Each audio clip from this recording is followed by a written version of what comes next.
Raquel, já havia expectativa para a apresentação do novo arcabouço fiscal, assim como há da proposta de reforma tributária. Parece que são os dois temas na pauta e em que há maior consenso de uma necessidade de aprovação, não exatamente sobre os itens, já que quando passa pelo crivo do Congresso, cada parlamentar puxa para um lado. Qual é a sua expectativa? Olha, Felipe, nunca é fácil, né? O Congresso sempre cobra seu preço, o governo está até com dificuldade de aprovar a medida provisória, né? A gente tem essa briga do Arthur Lira com o Rodrigo Pacheco até sobre esse tema. Dito isso, o Arthur Lira tem sido um dos principais apoiadores, aliados do ministro Fernando Haddad no arcabouço fiscal. O Haddad enfrentou muito mais dificuldade para dentro do PT, principalmente ali da presidente do PT, Gleisi Hoffmann, do presidente do BNDES, Aloysio Mercadante, do que de Arthur Lira. Arthur Lira tem dito nos bastidores que quer uma votação expressiva. O Daniel Rittner, nosso diretor editorial em Brasília, apurou que ele tem falado que quer conseguir 308 votos, seria suficiente até para uma proposta de emenda constitucional.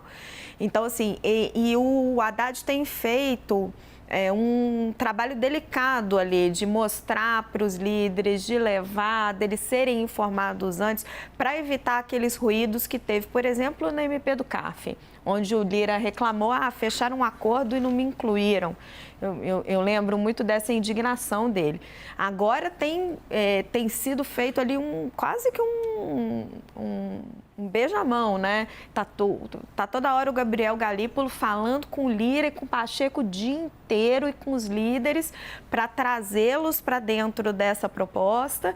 E o Arthur Lira, principalmente, parece bastante empenhado, muito engajado. Vale lembrar também que o Lira é muito próximo da Faria Lima, é muito próximo do setor privado, que tem um enorme interesse que esse arcabouço seja aprovado para dar alguma estabilidade ao país. A gente acha que vai ver daqui a pouquinho os dados de fechamento do mercado, mas foram positivos hoje. Para Raquel, rapidamente, eu reparei que a nova regra fiscal vai permitir que algumas despesas possam crescer acima de outros gastos. E aí eu fui ver, evidentemente, qual é o caso, né? É dos recursos para saúde, educação e, atenção, emendas parlamentares.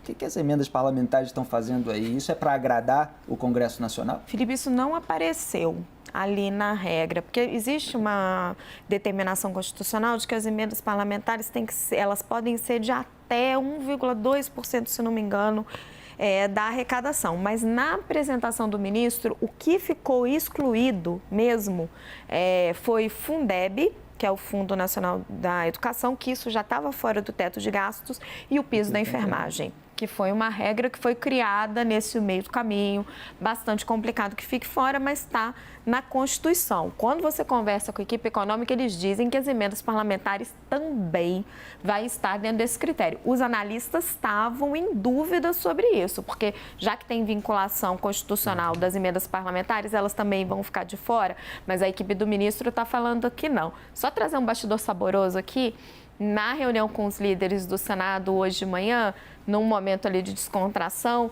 o ministro Fernando Haddad fez uma brincadeira e disse assim, vocês sabem que é impossível agradar a Gleisi Hoffmann e ao Roberto Campos Neto. Então, a regra ficou no meio do caminho.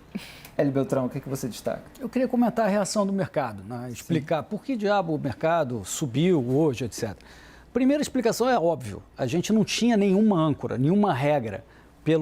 Até hoje de manhã, os políticos podiam determinar qualquer tipo de gasto. Segundo, o mercado estava esperando coisa pior. Da série, alguma coisa é melhor que nada? Alguma coisa é melhor do que nada, e como a Raquel falou, muita gente queria coisa muito pior.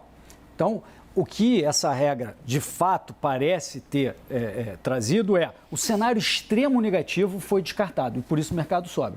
Agora, né, o fato de que tem, na minha opinião, uma lei de piso de gastos, que garante que vai subir o gasto, no mínimo, todo ano, 0,6%. Pode chegar a 2,5%. Isso aí mostra o que o ministro Maílson estava dizendo.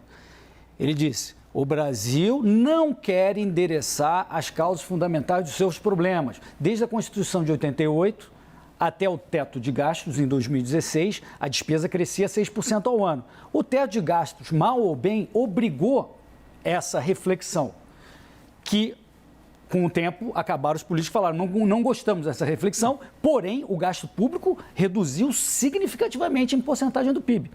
O teto de gastos conseguiu, mal ou bem, impelir os políticos a cortar gastos. Alguma coisa. Mas chegaram agora, o que fizeram? Não queremos mais essa limitação. Vamos gastar como se não houvesse amanhã. E, de novo, o Maílson mencionou, vai ser pelo mal ou pelo bem ou pelo mal, que nós teremos que endereçar o tamanho do Estado no Brasil. O que é lamentável é que a decisão aqui é pelo que é o politicamente viável e não uma decisão como um estadista faria, que é colocar o problema na mesa e dizer esta é a solução que é o bem do Brasil, que seria você não ter aumento de gastos. Ao contrário, deveria ter corte de gastos, ou pelo menos um teto de gastos. Aí sim a gente teria uma trajetória da dívida que ficaria comportada.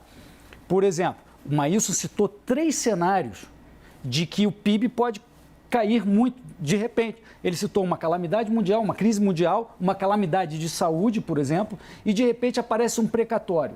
Nesse momento, você vai ter uma despesa adicional enorme, mas mesmo assim os políticos querem aumentar o 0,6. E você não vai ter a receita, então a dívida tende a aumentar. Toda vez que tiver uma crise, portanto, a dívida vai tender a aumentar muito. Ou já aconteceu no passado, o governo Dilma, crise internacional, e aí o PT culpava a crise internacional, embora não tenha preparado o país para um cenário de crise. Né? Mais ou menos isso que você está falando, quer dizer, pode vir uma crise no mercado internacional que atrapalha a arrecadação e aí vai tudo por água abaixo. Vai tudo por água abaixo, a dívida aumenta e a gente sai da trajetória, porque essa dívida, o Maílson também citou, tem que ter no mínimo um superávit de 2% do PIB para equilibrar a dívida. E aí há uma mera promessa, porque aquela regra no slide da Raquel, que apareceu ali de superávit, aquela ali me parece uma regra secundária ao fato de que ele quer um gasto maior. Então, Felipe, para encerrar, o Brasil ainda não decidiu endereçar os seus problemas. E essa regra aí de piso de gastos vai piorar essa questão.